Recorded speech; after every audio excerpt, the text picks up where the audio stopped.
ہمارے ذہنوں میں جو معیارات بیٹھے ہوئے ہیں وہ کیا ہے؟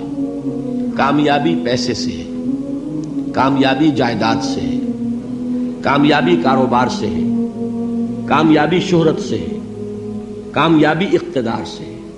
یہ معیارات ہیں. جو جتنا دولت مند اتنا کامیاب، جو جتنا مشہور اتنا کامیاب، جو جتنا پاپولر اتنا کامیاب، جو حکومت پر پہنچ گیا کامیاب، جس نے بڑا کاروبار جما لیا کامیاب، جس نے بہت جائیداد بنا لی کامیاب. یہی ہے اصل میں ساری بس کی گانٹھ. جو تصور کامیابی کا ہوگا اسی کے مطابق آپ کی بھاگ دوڑ ہوگی، اسی کے لیے جد و جہد ہوگی، اسی کے لیے توانائیاں صرف ہوں گی، اسی کے لیے دن رات کی مشقت ہوگی. یہ ہے اصل شے جس کی یہاں نفی ہو رہی ہے.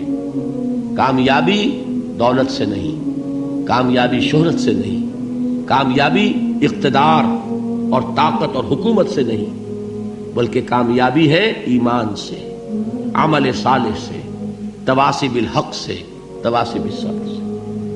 آپ غور کیجئے اس نقطہ نظر کا، اس ایٹیچیوڈ کا، یہ جو مینٹل ایٹیچیوڈ ہے اس کا بدل جانا ہی انسانی شخصیت کے اندر انقلاب برپا کرے گا. اب آپ کا نتیجہ کیا نکلا؟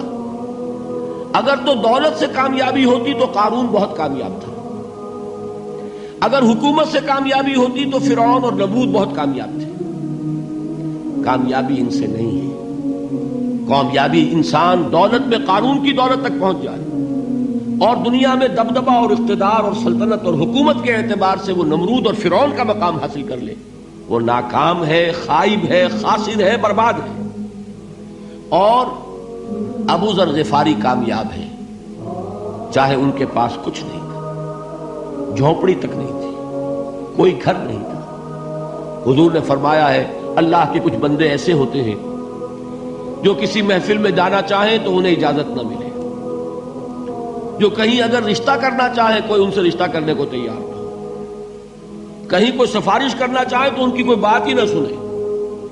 لیکن اللہ کے ہاں ان کا وہ مقام ہے کہ اگر بھولے سے بھی کسی بات پر قسم کھا بیٹھتے ہیں تو اللہ ان کی قسم کی لاج رکھتا ہے. یہ ہے فرق. یہ جان لیجیے اچھی طرح. اس بات کا مان لینا آسان، اس پر سبحان اللہ کہنا آسان، لیکن اس کے مطابق آپ کے اپنے ذہن کا بدل جانا بہت مشکل.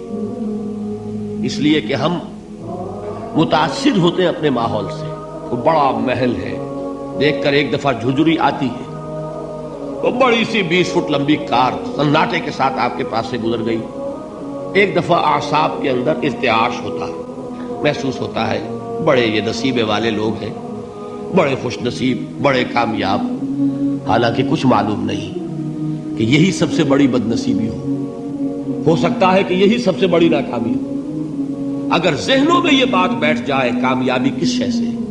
یہی وجہ دیکھیے قرآن مجید میں بارہا آپ دیکھیں اولئک هم المفلحون، یہ ہے لوگ کامیاب ہونے والے.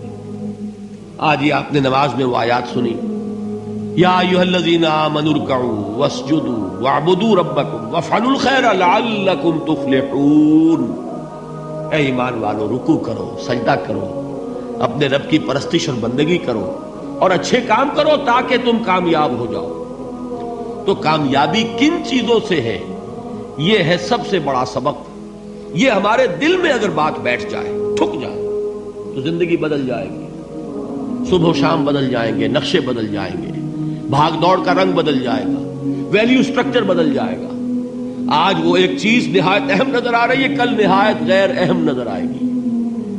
جیسے کہ حضور کی حدیث ہے مالی ولد دنیا، مجھے تمہاری اس دنیا سے کیا سروکار ہے. انما مثلی کراکب استظل تحت شجرۃ ثم راح فترکها، میری مثال تو اس سوار کی سی ہے جو تھوڑی دیر کے لیے ایک درخت کے سائے میں ٹھہرتا ہے سستانے کے لیے، پھر وہ اپنا راستہ لیتا ہے. اسے اس درخت سے مستقل تعلق اس کا نہیں ہے، وہ اس کا گھر نہیں، وہ اس کی منزل نہیں. اسی طرح یہ دنیا میرا گھر نہیں ہے. اب دیکھیے ہم کہتے ہیں انا للہ و انا الیہ راجعون، ہم تو مسافر ہیں، ہم اللہ کے پاس سے آئے، اللہ کی طرف ہمیں لوٹ جانا ہے. کن فی الدنیا کانک غریب و عابر سبیل، حضور فرماتے ہیں دنیا میں ایسے رہو جیسے کہ تم اجنبی ہو یا راہ چلتے مسافر ہو. لیکن یہ طرز عمل کب ہوگا؟ جبکہ یہ آیت ہمارے ذہنوں کے اندر بیٹھ گئی ہو. والعصر ان الانسان لفی خسر الا الذین آمنوا وعملوا الصالحات وتواصوا بالحق وتواصوا بالصبر. یہ ہے اصل بات جو میں نے عرض کیا تھا کہ میں بتاؤں گا صحابہ کیوں ایک دوسرے کو یاد دلاتے تھے. اس لیے کہ دیکھیے جیسے برف باری اگر ہو رہی ہو، آپ باہر نکلیں گے تو برف آپ کے کپڑوں پر جم جاتی ہے نا، تو آپ جھٹکتے ہیں کپڑوں کو تاکہ برف ہٹ جائے. ہمارے ایمان پر اس دنیا میں رہتے ہوئے جب ہم متاثر ہوتے ہیں ماحول سے تو گردہ آ جاتا ہے، برف پڑ جاتی ہے، اس کو جھٹکتے رہنے کی ضرورت ہے. اور وہ جھٹکنے کی بہترین اور مؤثر ترین شکل یہی ہے کہ یاد رکھو کامیابی ان چیزوں سے نہیں ہے. چمک دمک جو ہے دنیا کی، یہ ساری چمک دمک جو تمہیں رجھا رہی ہے، جو تمہیں اپنے اندر گم کیے ہوئے ہے. یہ لفظ گم پر اقبال کا وہ شعر یاد آ گیا کہ کافر کی یہ پہچان کے آفاق میں گم ہے اور مومن کی یہ پہچان کے گم اس میں ہے آفاق. تم گم نہ ہو کر رہ جاؤ، اس میں مبہوت نہ ہو کر رہ جاؤ، مرعوب نہ ہو کر رہ جاؤ. دنیا ہی کی محبت تمہارے اوپر ڈیرے نہ ڈال دے، تمہارے دلوں کے اوپر مسلط نہ ہو جائے. لہذا تازہ کرتے رہا کرو والعصر ان الانسان لفی خسر الا الذین آمنوا وعملوا الصالحات وتواصوا بالحق وتواصوا بالصبر. پھر یاد کر لو، پھر تازہ کر لو اپنے اس یقین کو کہ کامیابی دولت سے نہیں، کامیابی ثروت سے نہیں، کامیابی اقتدار سے نہیں، کامیابی شہرت سے نہیں، کامیابی جائیداد سے نہیں، کامیابی ہے ایمان سے، کامیابی ہے عمل صالح سے، کامیابی ہے تواصی بالحق سے، کامیابی ہے تواصی بالصبر سے. یہ چار چیزیں ہیں کہ جو کامیابی کے لوازم